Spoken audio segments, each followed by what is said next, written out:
Hello, everyone, and welcome. And today I'm going to review a book, not a comic book, not a graphic novel, a standard book with words in it. Words in it.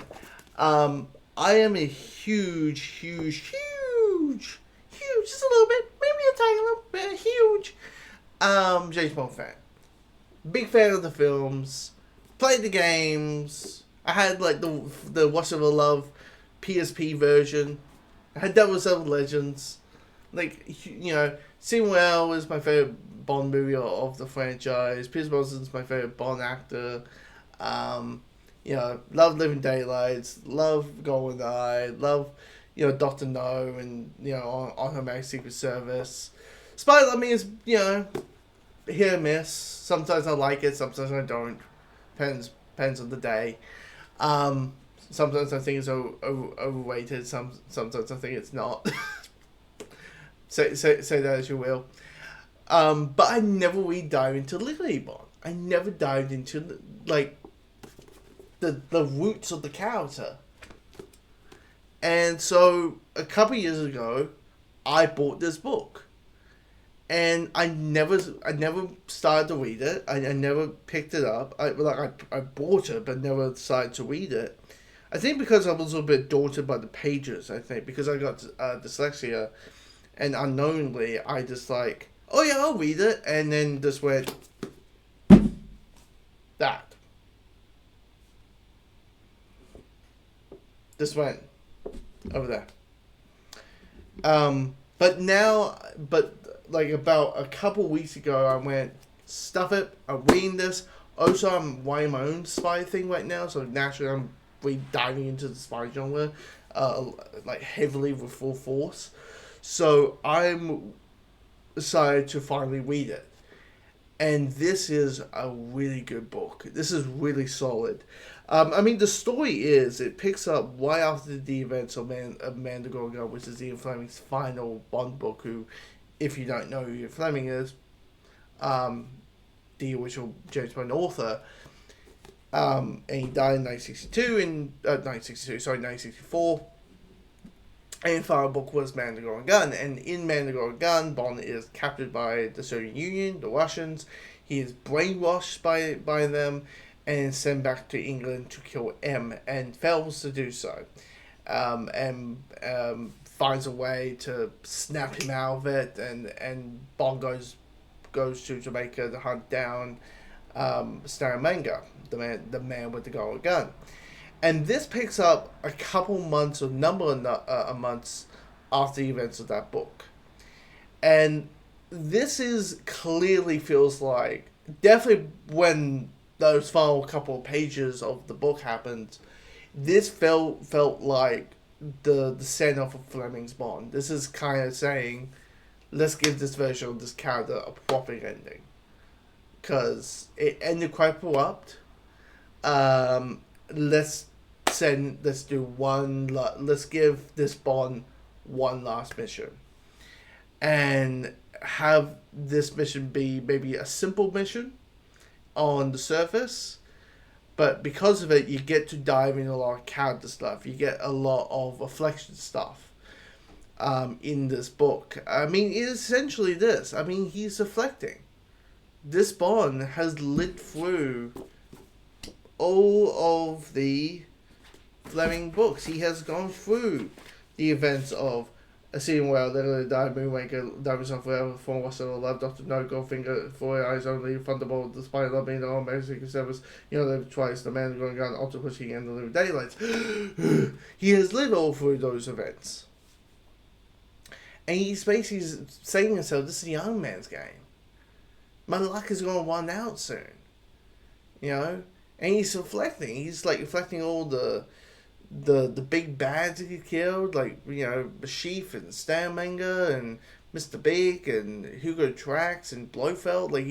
He's reflecting all that, and believes that he's going to probably join them very, very soon. He's thinking, why not I just hang it up? Why I just maybe this mission will be the last mission. And constantly in this book, he's thinking, maybe, and then by the end, he's like, no, this is the end. This is my final mission. That I can't live this life anymore. This is a young man's game. Um, and I really enjoy how he reflects. He reflects himself. And thinking, hey, I should check out how is Harry Winer. You know, check out how is Tracy from Dinosaur Forever. Um, check, this bongo, going around the world, travel without someone, trying to kill him, or just leave, go to Jamaica and be in the sun.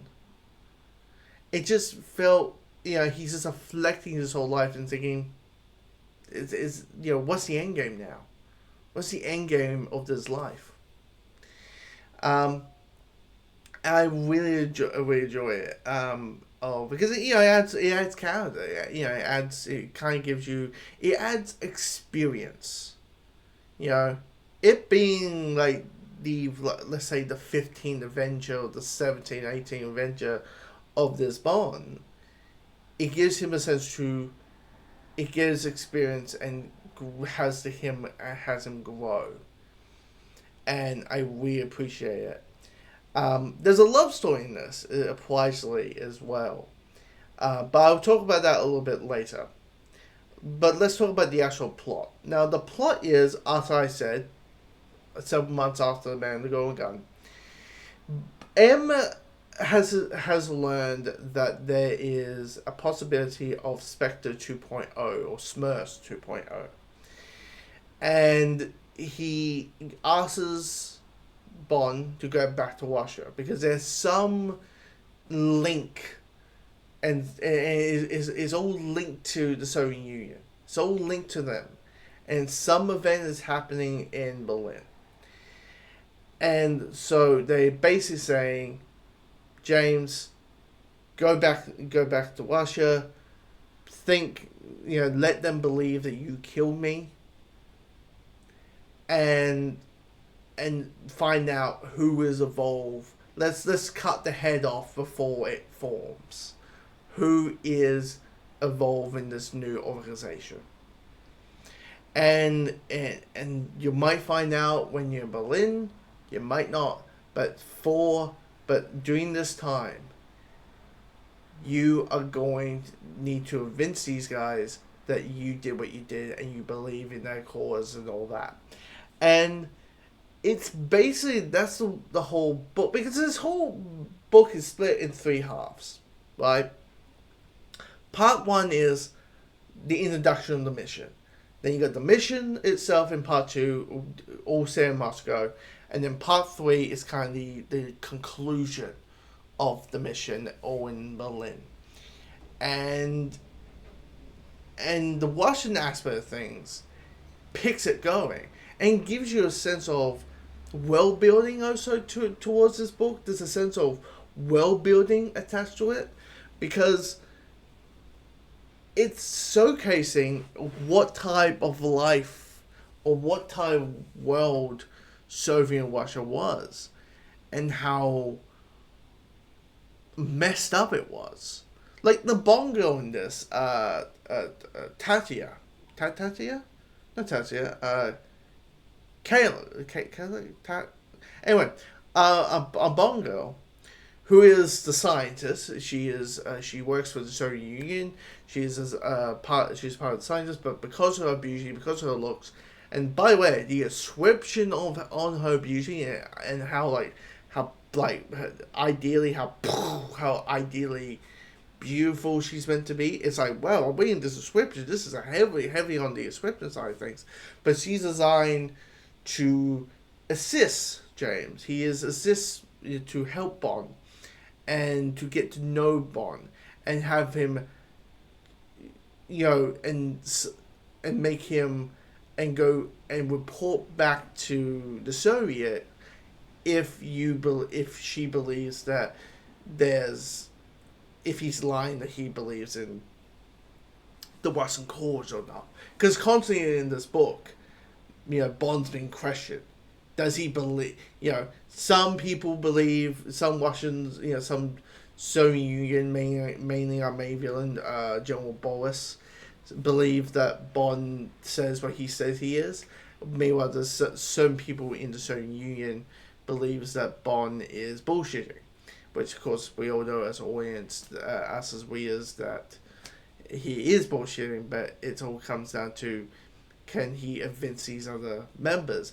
And constantly there's trial after trial, trial after trial, and you can sense Bond also frustrationness in it, because all he knows is, oh, I just need to show up in a hotel and that's it, and just wait to Berlin. But in honesty, all he does a more trial, kill this guy at a train station that equals to a fight, which equals Bond questioning his, like, how long he can do this, knowing he nearly died on that train station. It's just, you can tell Bond's just getting absolutely frustrated by them. But anyway, but it is Bond. But anyway, so they do show. Where I was up to? Oh yeah, I was talking about the Avanga, and how it explores how the tough life of Soviet Russia was, and the Bond girls' backstory. I mean, Bond girls in the Fleming stories and have always have some kind of really dark, twisted backstory, and finding out, and this is a story that came out a couple of years ago, so spoiler alert here, that she is, she was engaged with this guy that she married in college, but because of her, because his different political beliefs, and believes that the Russians are the bad guys, he gets locked up to a lunatic asylum and gets his brains fried. And you just go, holy shit, because of shock therapy, you go, holy shit for him. And also you feel saddened with our Bongo in this story. Because, as I said, at the beginning, she's just a super serious, believes in the cause, believes in everything, basically believes in the cause of Russia and the Soviet Union. But then the layers start peeling back, and the layers get peeled back, and the layers start peeling back. But I will say this, one of the criticisms I have with this book is that she all suddenly gets changed a bit. Like, I get the concept of, hey, here's our character who comes to us as this, and then we peel her back to make her more fleshed out, right? But the moment she sleeps with Bond, all of a sudden she feels like a whole different character. She comes across as like your typical 1960s. She feels like the Bond girls who are all like, oh James, like, I would love you to together. Oh, I love you so much, James. Please don't leave me. We are together, and no, what is going to happen to us? Like, that's her basically her personality, and it feels so of a shift that you kind of easily forget that this character acted like this way, not that way. And does it form into a love story? Yes, it does form a love story. Does it add into the story of Bond questioning if he should leave MI6 or not? Yeah, it does. Thinking this might be Tracy 2.0. Second chance, or Vesper 3.0. Give him a third chance for love of a normal life. It may has to deal with, sleeping with the enemy in a way. And I get it. She wants hopes and dreams. She wants to live in a life outside of Russia. She probably slowly sees the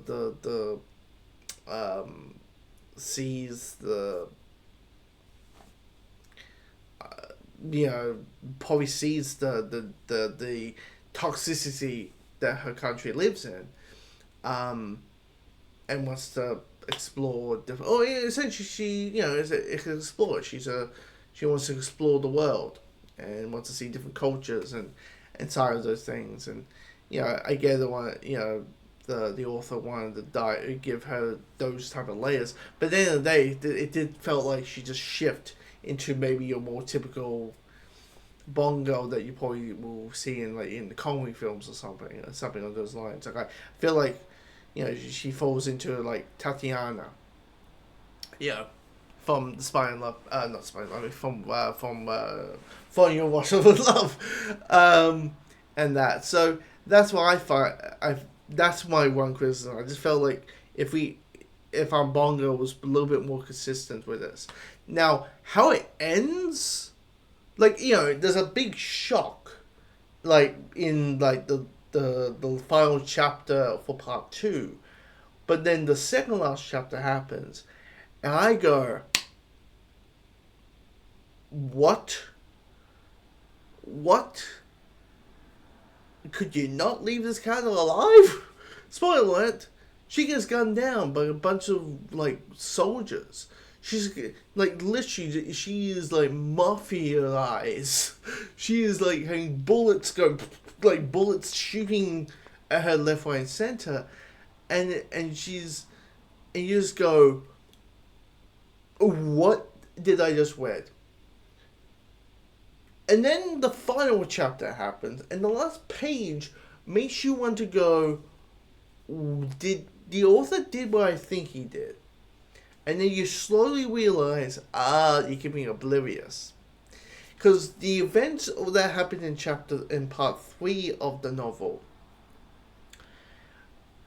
makes, stakes are high. Now I ain't kidding you. But they clearly want to give you a oblivious ending. A situation where there might be hope for Bond to, get back to the West. To, maybe hang out being MI6. 007 can be someone else. Kind of thing. And he sacrifices him. What happens is there's a situation where the author basically just cuts to black and make us believe, hey, if you want to think James Bond lives a happy, if you want him to live a happy ever after life, and he does all the things he said he wants to do, leave MI6, there you go.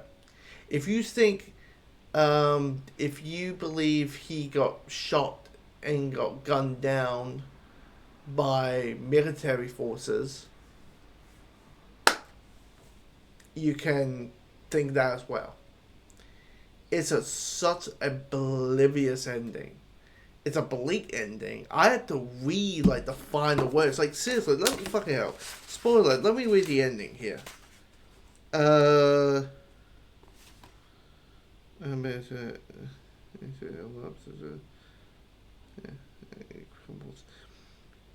Okay. It was perfectly possible that one of them has been identified as a criminal or traitor, a diplomat or whatever. The whole thing could have been an exercise of a false alarm. Bond had not stopped. He felt, he heard the mistakable sound of automatic rifles being loaded, and he knew that just a few seconds shots of white might have been fired.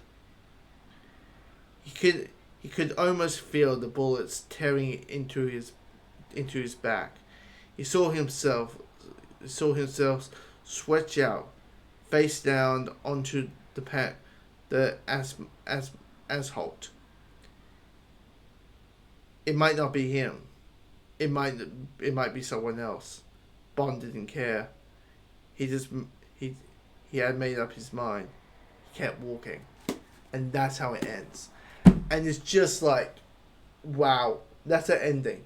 That's an ending. You do all this stuff. You give him reflecting on also with Tracy. You know, because Bongo got gunned down, and he feels responsible for Tracy's death, his wife, you know, who, you know, his deceased wife. He feels responsible with her, and feels responsible with this Bongo, with Tatia, and Katia, sorry, and he feels responsible with Katia because Katia, yeah, the last words he ever said to her were mean and hateful and hurtful, because there's a picture. Fuck it, General Boris is her dad.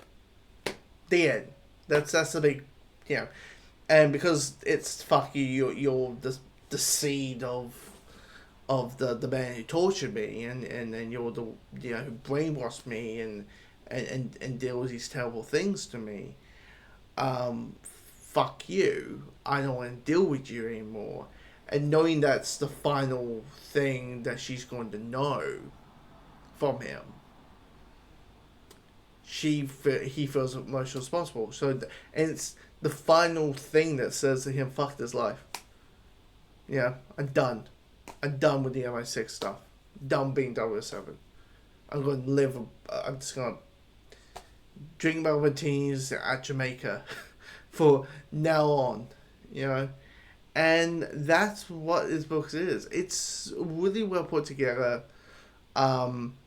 I basically do want to read more Bond continuation books. Not right after, just have a bit of a break from it. But if anyone who does read the Bond continuation stuff, please give me give your thoughts on the book, but also any recommendations. Do I just pick up, because this author Anthony Horowitz has done 2 other Bond books, Forever and a Day and Twitter Morris.